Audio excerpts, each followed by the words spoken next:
In the mid-1970s, Silicon Valley was still more of an experimental playground for hobbyists than the global epicenter of technological innovation it would later become. Computers were massive, expensive machines, often restricted to corporate or government use. The idea of a personal computer, something affordable and useful to individuals, was almost absurd to most established technology companies.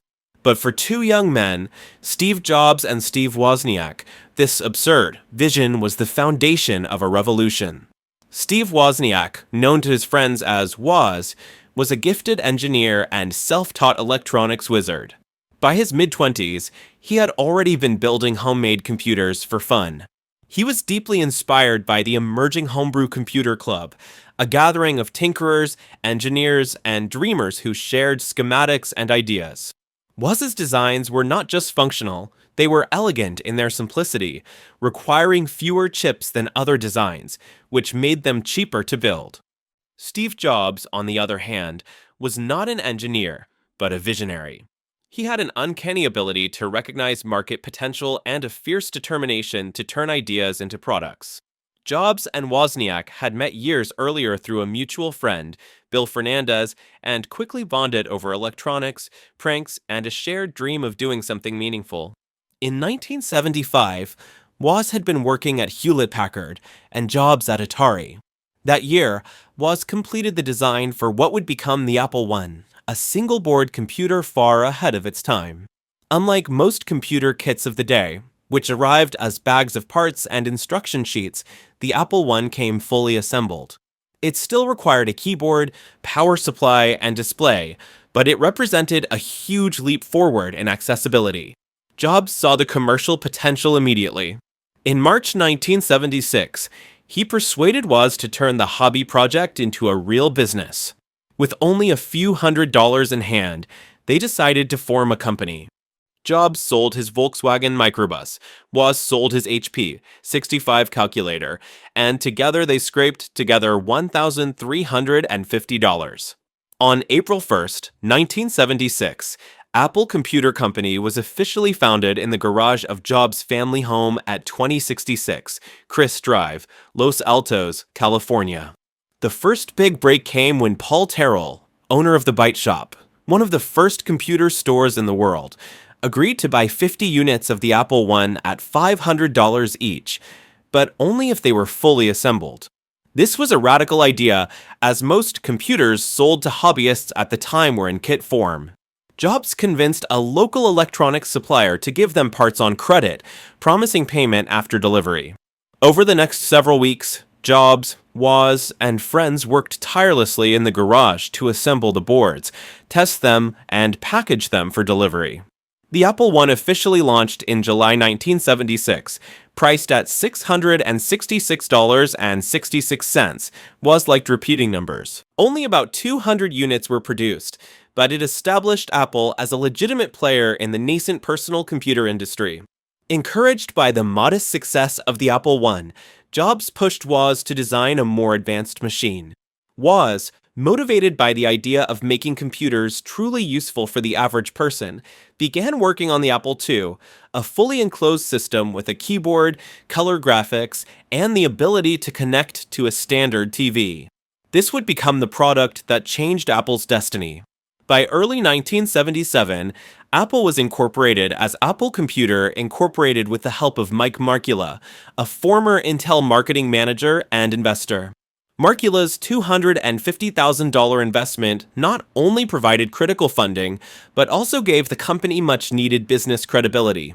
He helped craft a three-point business plan, focus on the personal computer as an appliance, make it easy to use, and aim for long-term growth rather than short-term profits. That same year, Apple debuted the Apple II at the West Coast Computer Fair in San Francisco. The sleek design, color display, and expandability dazzled the audience. Unlike the hobbyist-oriented Apple I, the Apple II was aimed squarely at the mainstream consumer and small business market. It came with plastic casing, a power supply, and was ready to run right out of the box. The Apple II wasn't just another product, it was the beginning of the personal computer revolution. It would go on to sell millions of units over its lifetime and become the cornerstone of Apple's early success. The story of Apple's humble beginnings is one of vision meeting execution. Jobs brought ambition, Woz brought engineering brilliance, and together, with the help of a few key believers, they transformed a garage startup into a company poised to reshape the world. The Apple II era and explosive growth, 1978 to 1980. By 1978, the Apple II was gaining momentum far beyond the expectations of its founders. What began as a modestly sized startup in a garage had transformed into a fast-growing technology company, attracting attention from both consumers and investors.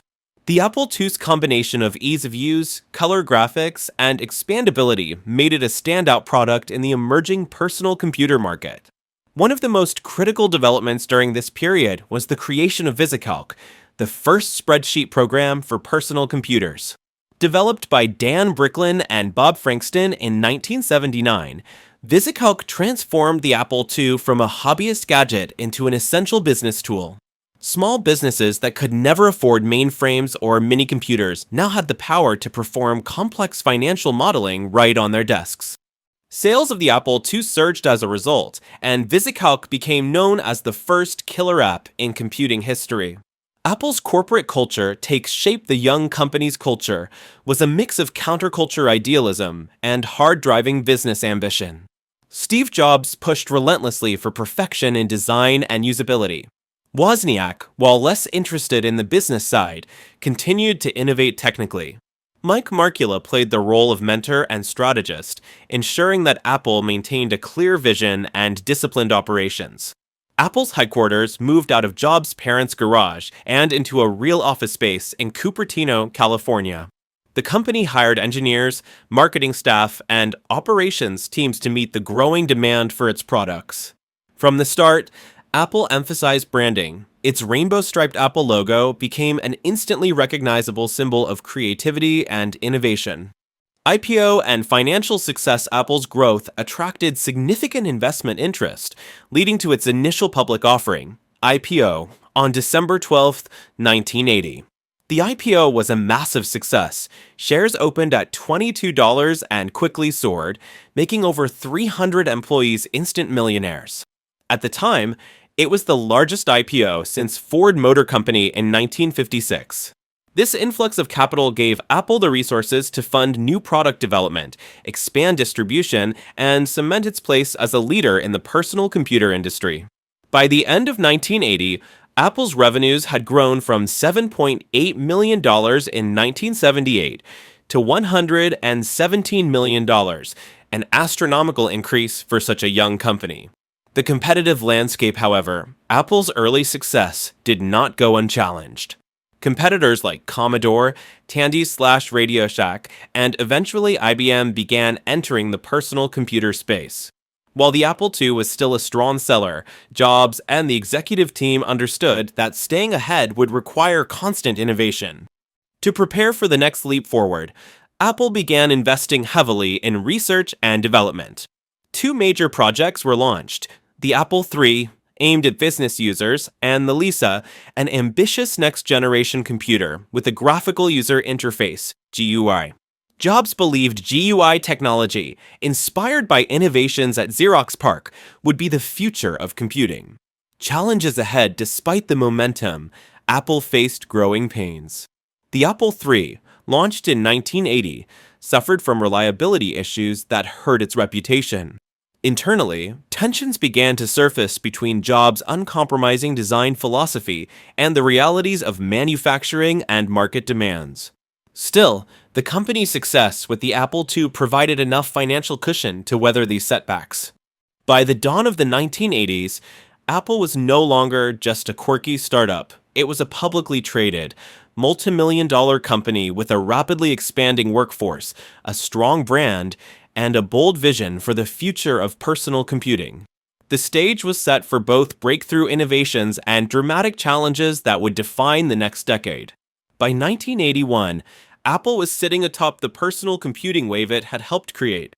The Apple II remained a bestseller, particularly in education and small businesses, but competition was intensifying. IBM, The long-reigning giant of corporate computing announced its entry into the personal computer market with the IBM PC in August 1981. Its arrival would alter the industry forever and force Apple to redefine itself. The Lisa project, Ambition Meets Reality Apple, had begun work on an ambitious new computer in 1978 under the codename Lisa. Initially aimed at business users, the project took a radical turn when Steve Jobs discovered the Graphical User Interface, GUI, at Xerox PARC during a fateful visit in 1979. Xerox's Alto computer had a mouse-driven interface that allowed users to interact visually with on-screen icons and windows rather than typing text commands. Jobs was immediately convinced that this was the future.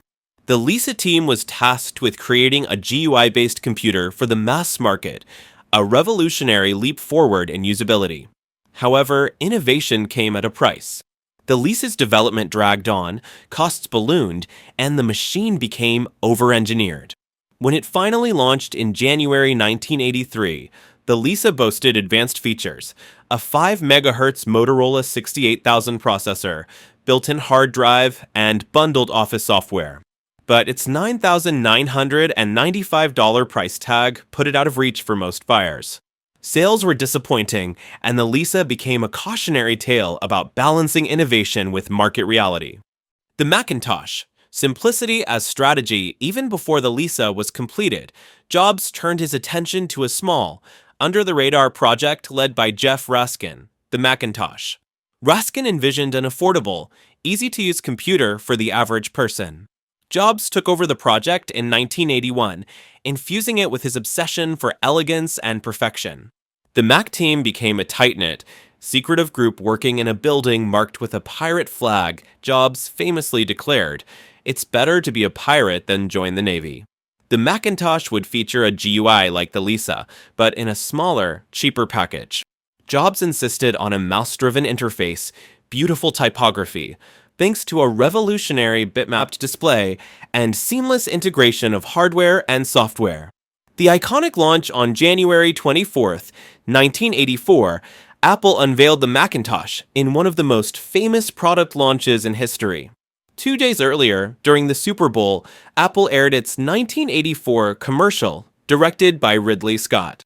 The ad portrayed Apple as a revolutionary force, smashing the conformity represented by IBM's dominance. It became an instant cultural phenomenon. The Macintosh's $2,495 price and user-friendly interface attracted massive media attention. At first, sales were strong, but challenges soon emerged.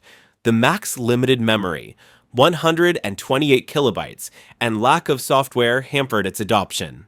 Developers were slow to create Mac-compatible applications, especially compared to the rapidly growing IBM PC ecosystem. IBM versus Apple. A cultural clash. The arrival of the IBM PC created a new kind of competitor, one backed by a massive corporate infrastructure and bolstered by an open architecture. Unlike Apple, which kept tight control over its hardware and software, IBM allowed other manufacturers to build IBM-compatible PCs. This fueled an explosion of clones running Microsoft's MS-DOS, rapidly expanding IBM's market share. Apple positioned itself as the innovator and outsider, appealing to creative professionals, educators, and design-conscious consumers. However, the battle with IBM and the PC clones would define the tech landscape for years to come.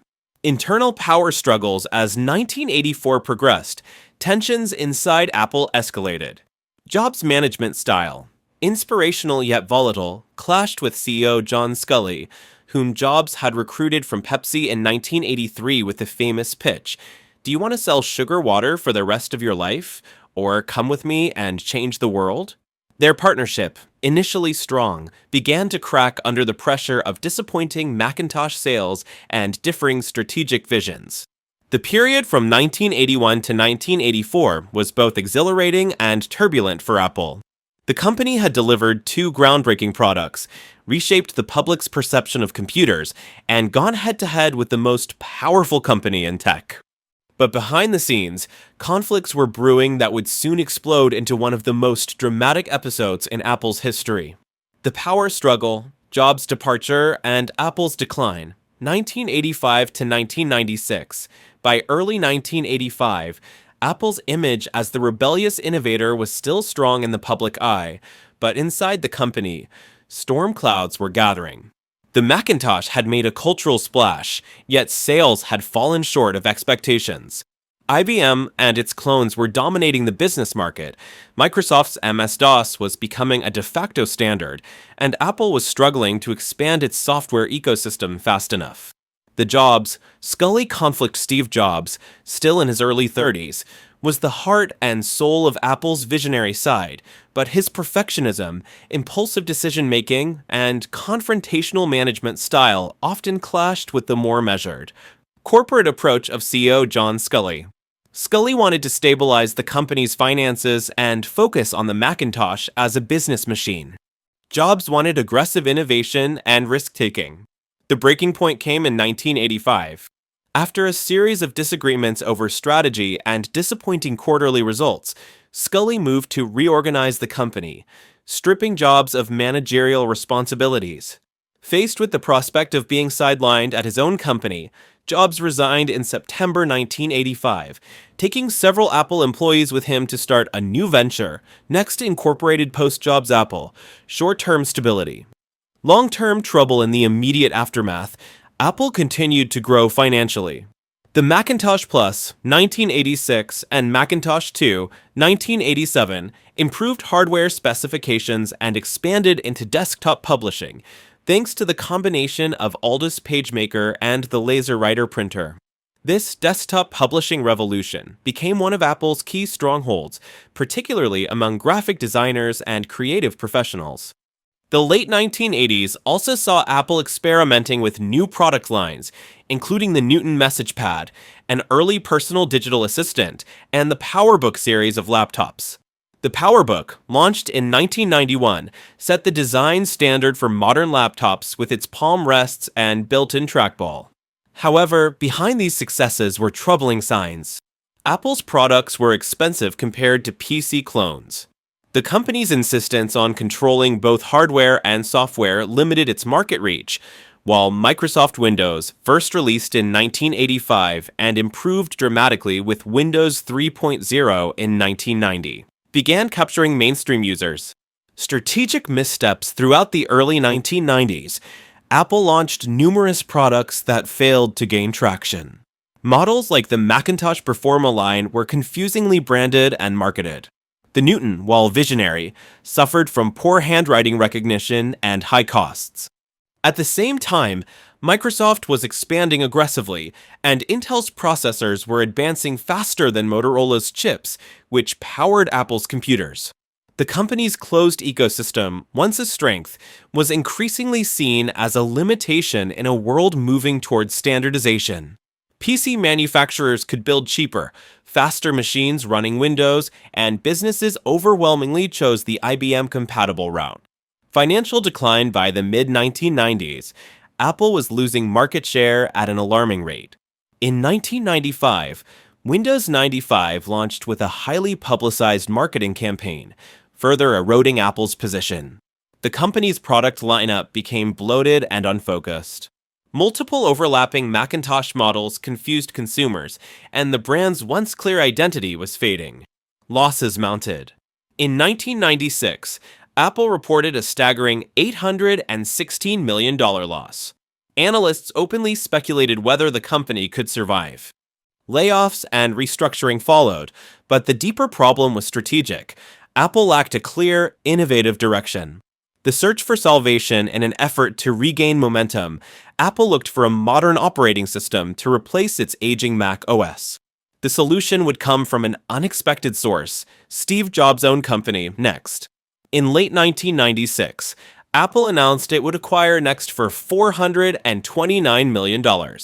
The deal not only brought in Next's advanced software technology, which would become the foundation for macOS, but also paved the way for Jobs' return to Apple. The decade from 1985 to 1996 had taken Apple from a visionary pioneer to a company on the brink of collapse. Yet, as history would soon show, its darkest hour would set the stage for one of the most remarkable corporate comebacks ever seen.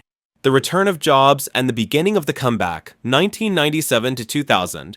By early 1997, Apple was in survival mode. Sales were down, morale was low, and the company's brand had lost much of its shine. The acquisition of Next in late 1996 was not just a technology purchase, it was a leadership lifeline. Along with Next's operating system, Apple got back its co-founder, Steve Jobs, as an advisor to then CEO Gil Amelio. Within months, Jobs would move from the role of consultant to interim CEO, beginning a transformation that would save the company from near certain bankruptcy. Cleaning house Jobs' first order of business was to streamline Apple's chaotic product lineup. At the time, Apple was selling dozens of overlapping models with confusing names. Jobs famously drew a simple 2x2 grid on a whiteboard, consumer versus professional, desktop versus portable. From that grid came a focused lineup of 4 core products, one for each category.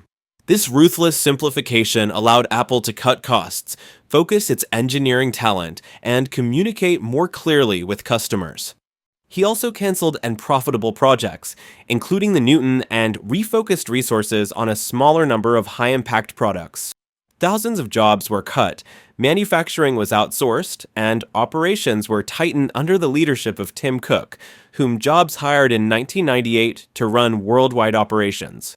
Cook's efficiency improvements would later become legendary. The Microsoft lifeline, one of the most surprising moves Jobs made, was announcing a partnership with Apple's old rival, Microsoft, at the 1997 Macworld Expo. Microsoft agreed to invest $150 million in Apple, commit to releasing Microsoft Office for the Mac for at least 5 years, and settle ongoing patent disputes. In return, Apple made Internet Explorer the default browser on Macs, a decision later reversed. The sight of Bill Gates' face appearing on a giant screen behind Jobs during the announcement shocked the audience, but the deal reassured investors and stabilized Apple's finances. The iMac revolution in 1998, Apple introduced the iMac G3, designed by British designer Johnny Ive, who would become Jobs' most important creative partner. The iMac was unlike anything on the market, a colorful, translucent, all-in-one computer with no floppy drive, emphasizing internet connectivity. It was both a fashion statement and a functional machine, appealing to consumers who wanted technology that was approachable and fun. The iMac's design broke with the beige box aesthetic that dominated the PC market. It was a commercial hit, selling nearly 800,000 units in its first 5 months. The success of the iMac signaled that Apple was back, not just financially, but culturally. The digital hub strategy Jobs recognized that the personal computer was evolving from a standalone tool into the center of a digital lifestyle. Under what he called the digital hub strategy, Apple would position the Mac as the centerpiece for managing music, photos, video, and other digital content. This vision set the stage for Apple's entry into entirely new markets. The company began releasing software like iMovie, iTunes, and iPhoto, making the Mac the easiest way to work with emerging consumer devices like digital cameras, camcorders, and MP3 players. This seamless integration between hardware and software became Apple's signature advantage. Financial turnaround by the end of 2000, Apple had returned to profitability, with $786 million in profits on $8 billion in revenue. The stock price, which had fallen to around $4, split adjusted, in 1997 began climbing steadily. More importantly, the company had regained its sense of purpose and creative momentum. The stage was now set for Apple to go beyond computers and, in doing so, redefine entire industries. The iPod era and the transformation into a consumer electronics powerhouse, 2001 to 2006.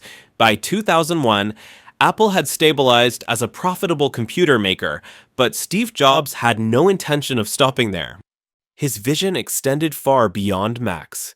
He believed Apple could become the central player in the emerging digital lifestyle revolution.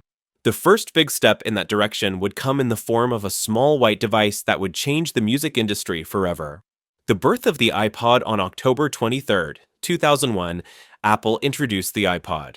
At first glance, it seemed like just another MP3 player, but it offered something no competitor had: the ability to hold 1,000 songs in your pocket with a simple, elegant interface powered by the iconic scroll wheel. The seamless integration with iTunes software on the Mac meant users could easily manage their music collections. The iPod wasn't an instant blockbuster, but it quickly built a loyal following. Within a few years, it became a cultural phenomenon, turning Apple into a household name beyond the world of computers. The iTunes Store, a new business model. In April 2003, Apple launched the iTunes Music Store, offering individual songs for $0.99 and full albums at competitive prices. Jobs convinced major record labels to license their catalogs, betting that people would pay for music if the experience was easier and better than piracy. The store's success proved him right, with millions of downloads in the first week. This was more than a music store, it was a shift in how digital content could be sold legally and profitably. The combination of iPod and iTunes created an ecosystem that locked in customers while generating massive revenue for Apple.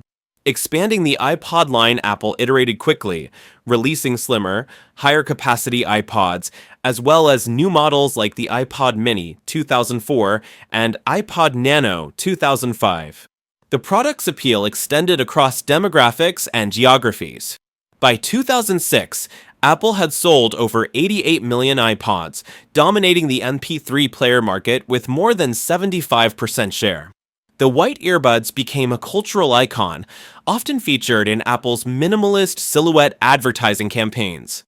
Owning an iPod became a statement, a symbol of style and modernity. Design and innovation culture. The early 2000s also saw the deepening partnership between Jobs and designer Johnny Ive. Their obsession with clean, functional, emotionally resonant design permeated every product. Apple retail stores, first launched in 2001, reflected the same philosophy: open spaces, inviting layouts, and knowledgeable staff. These stores became not just points of sale, but brand temples that strengthened customer loyalty. Beyond music, the Intel transition in 2005, Jobs made another bold move, announcing that Apple would transition its entire Mac lineup from PowerPC processors to Intel chips.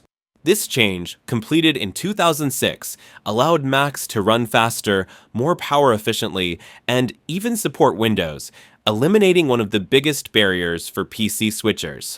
Financial impact. By 2006, Apple's annual revenue had reached $19.3 billion, with profits of $1.99 billion.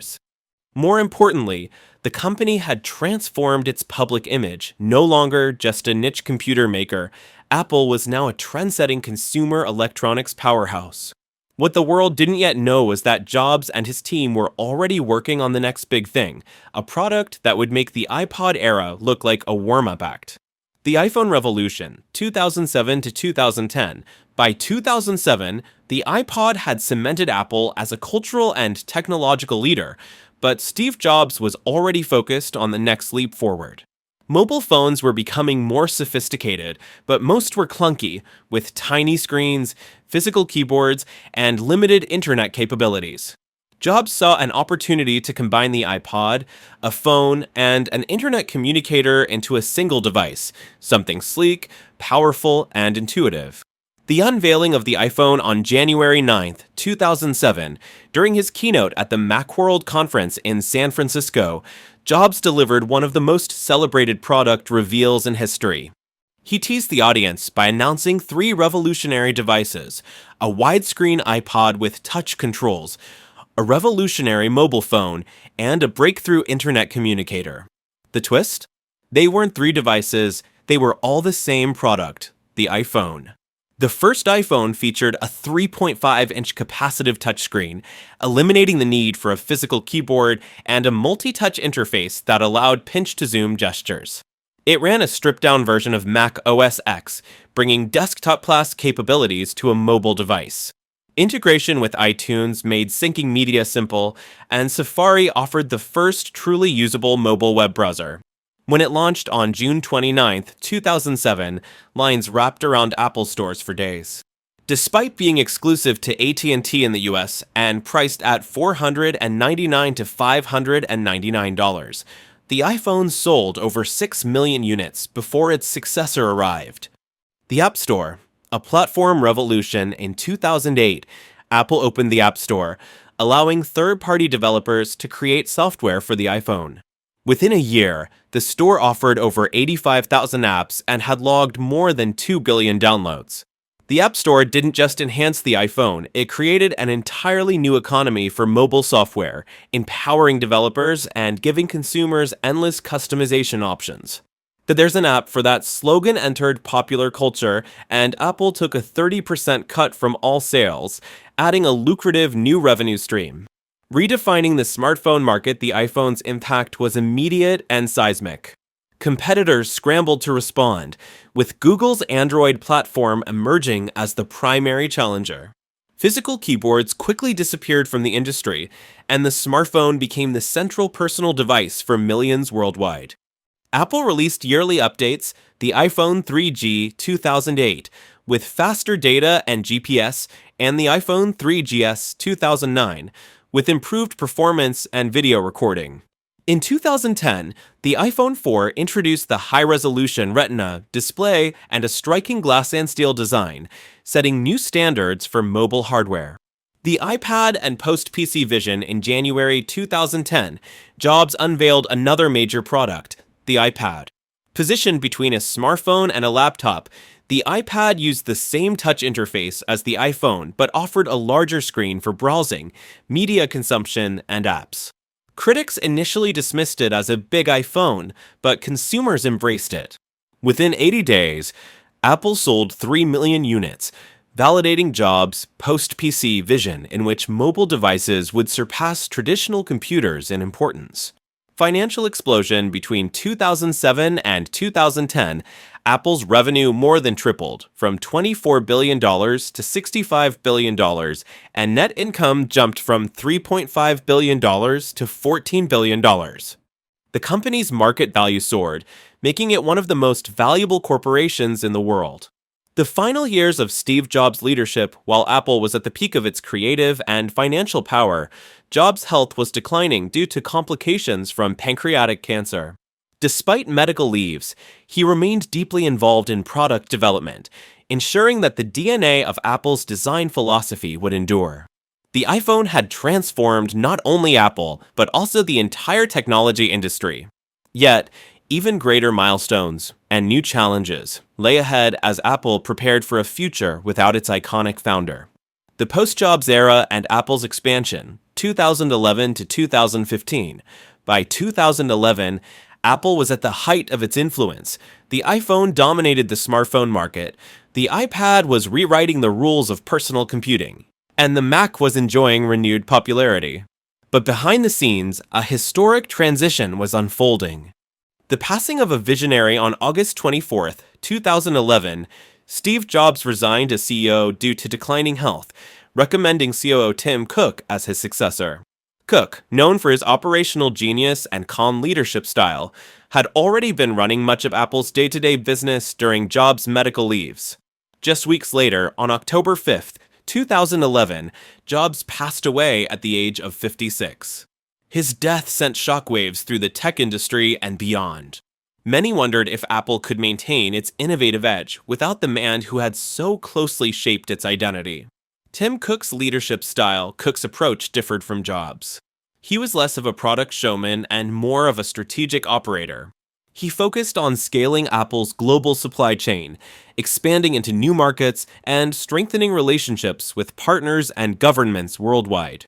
Under Cook, Apple began to diversify its product strategy, offering more variations in screen sizes, price points, and configurations, something Jobs had often resisted. This shift allowed Apple to reach a broader customer base while maintaining premium margins. Product evolution iPhone growth. Apple released the iPhone 4S 2011, which introduced the voice assistant Siri. The iPhone 5 2012 brought a taller screen and LTE support. The iPhone 6 and 6 Plus 2014 finally offered larger displays, driving a massive upgrade cycle and record-breaking sales. iPad expansion. Apple introduced the iPad mini 2012 to address demand for smaller tablets, while the iPad Air 2013 slimmed down the flagship model. Mac and software. The MacBook Air continued to define the ultra-portable category, and macOS, formerly OS X, gained tighter integration with iOS, paving the way for a unified ecosystem. Apple Watch. In September 2014, Apple unveiled the Apple Watch, its first new product category since the iPad. Positioned as both a fashion accessory and a fitness tracker, it marked Apple's entry into wearable technology. Services and ecosystem growth. Cook recognized the importance of services as a revenue stream. The App Store, iTunes, iCloud, and emerging subscription models became increasingly central to Apple's strategy. The company also doubled down on integration between devices, ensuring that customers who bought one Apple product were more likely to buy others. Financial milestones. Apple's growth under Cook was staggering. In 2012, it became the most valuable publicly traded company in the world. In 2014, Apple completed a 7-for-1 stock split, making shares more accessible to individual investors. The same year, it acquired Beats Electronics for $3 billion, gaining both a premium headphone brand and a foothold in streaming music through Beats Music. In 2015, Apple became the first company to post over $200 billion in annual revenue, driven largely by record iPhone sales following the iPhone 6 launch. Quarterly profits hit unprecedented levels, and Apple's cash reserves swelled into the hundreds of billions. Balancing legacy and change. While Cook faced criticism from some who felt Apple was less daring without Jobs, the results spoke for themselves. Apple had expanded its product line, deepened its services, and scaled to become not just a tech company, but a global economic force. By the end of 2015, it was clear that Apple had successfully navigated one of the most challenging leadership transitions in corporate history and was setting its sights on the next phase of growth. The services boom, wearables growth, and the push into new technologies, 2016 to 2019. By 2016, Apple was the most profitable company in the world, but its heavy dependence on the iPhone was becoming a strategic concern. iPhone sales remained massive, yet growth had slowed after years of explosive adoption. Tim Cook and his leadership team understood that Apple's future would require diversification, not only through new hardware, but also by expanding into services and wearable technology. Services as a growth engine. Apple began to emphasize services like never before. These included Apple Music, launched in 2015, which steadily gained subscribers and became the second largest music streaming platform after Spotify. iCloud, which expanded its storage and syncing capabilities, becoming a key part of the Apple ecosystem. The App Store, which continued to generate billions annually from app sales and in-app purchases, with Apple taking its standard 30% commission. Apple Pay, introduced in 2014, which grew into one of the most widely used mobile payment systems globally. AppleCare extended warranties, generating steady, high-margin revenue. By 2019, Apple's services revenue had more than doubled in just 4 years, reaching $46 billion annually, nearly the size of a Fortune 100 company on its own. The rise of wearables. While services were booming, Apple was also building a new hardware category, wearables. Apple Watch evolved from a niche fashion tech product into a health and fitness powerhouse. Features like heart rate monitoring, ECG capability, and fall detection made it a leader in digital health. AirPods, introduced in 2016, became a runaway success. Initially met with skepticism for their wireless design, they quickly became a cultural and commercial phenomenon, with demand consistently outstripping supply. By 2019, Apple's wearables division, including Apple Watch, AirPods, and Beats, was generating over $24 billion annually, more than the revenue of entire S&P 500 companies. Product evolution. The iPhone continued to evolve, with Apple introducing iPhone X 2017, which replaced the home button with an edge-to-edge OLED display and Face ID facial recognition.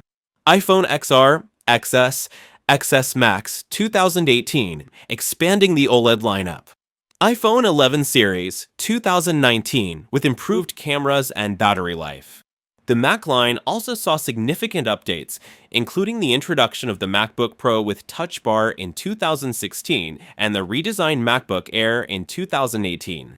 However, Apple faced criticism over the reliability of its butterfly keyboard design, prompting later revisions. New content and media ventures in 2019, Apple made a bold push into original content with Apple TV Plus, a subscription streaming service. Launched with shows like The Morning Show and See, it represented Apple's entry into the competitive video streaming market dominated by Netflix, Amazon Prime, and Disney Plus. The same year, Apple introduced Apple Arcade, a subscription-based gaming service for iOS, macOS, and Apple TV. Financial milestones despite slowing iPhone growth, Apple's diversification strategy worked. In August 2018, it became the first publicly traded U.S. company to reach a $1 trillion market capitalization. By the end of 2019, Apple had a market cap of around $1.3 trillion, thanks to strong growth in services and wearables. Setting the stage for the next decade, Apple entered 2020 with a broader product portfolio than ever before, a massive recurring revenue stream from services, and an expanding presence in health, fitness, and entertainment. The foundation was in place for the next phase, but the world was about to face unprecedented challenges. Apple in the 2020s, Innovation Amid Global Challenges, 2020, present. As 2020 began, Apple was riding a wave of record revenue, strong services growth, and dominance in multiple hardware categories.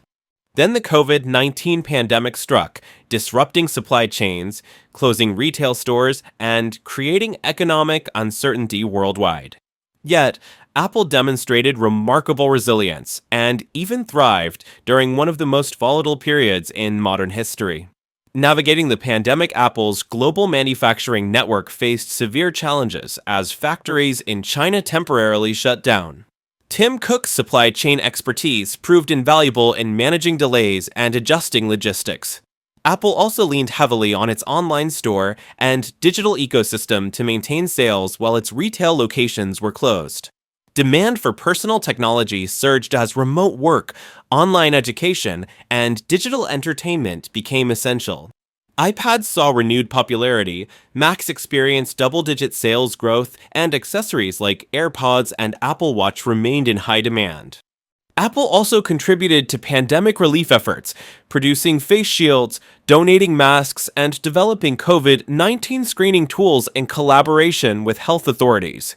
The transition to Apple Silicon, one of the most significant strategic moves of the decade, came in June 2020, when Apple announced it would transition its entire Mac lineup from Intel processors to its own Apple Silicon chips, starting with the M1. This shift marked Apple's return to designing its own CPUs for computers, leveraging its expertise from the A-series chips used in iPhones and iPads. The M1 MacBook Air, MacBook Pro, and Mac Mini, released in late 2020, stunned the industry with massive performance gains, exceptional battery life, and silent operation. Reviewers hailed them as the most significant leap in computing performance in years. Over the next 2 years, Apple expanded the lineup with the M1 Pro, M1 Max, and M1 Ultra, followed by the M2 family in 2022. iPhone evolution and 5G adoption. The iPhone 12 series, 2020, introduced 5G connectivity and a refreshed flat-edge design. Subsequent models, iPhone 13, 2021, iPhone 14, 2022, and iPhone 15, 2023, brought improvements in camera systems, battery efficiency, and computational photography. The Pro models gained ProMotion displays, LiDAR scanners, and ProRAW/ProRes recording for professional content creators. Apple's focus on vertical integration ensured that each hardware update was paired with software optimizations, keeping the iPhone at the top of the global premium smartphone market. Wearables and health expansion. The Apple Watch became increasingly health-focused, adding features like blood oxygen monitoring, improved ECG functionality, and temperature sensing for advanced cycle tracking. Fitness Plus launched in 2020 as a subscription workout service integrated with Apple Watch metrics. AirPods also evolved, with AirPods Pro gaining active noise cancellation and spatial audio, and AirPods Max entering the high-end headphone market. Services as a core business by 2022, services revenue exceeded $78 billion annually, with offerings including Apple Music, Apple TV Plus, Apple Arcade, Apple Fitness Plus, and expanded iCloud storage tiers. Apple TV Plus began winning critical acclaim, including multiple Emmy Awards and an Academy Award for Best Picture in 2022, Coda, marking the first time a streaming service had achieved that honor. Apple Pay expanded to dozens of new countries, and the company introduced Apple Pay Later, entering the by now Pay Later financing space. Environmental and privacy leadership Apple committed to becoming carbon neutral across its entire supply chain and products by 2030. The company continued to push privacy as a differentiator, introducing app tracking transparency in iOS 14. 2021, which limited advertisers' ability to track user behavior without consent, a move that reshaped the digital advertising industry. Entering new frontiers in 2023, Apple unveiled the Apple Vision Pro, its first mixed reality headset, signaling its ambition to shape the future of spatial computing. Combining augmented and virtual reality, the Vision Pro was marketed as a new kind of computing platform, integrating seamlessly with the rest of Apple's ecosystem.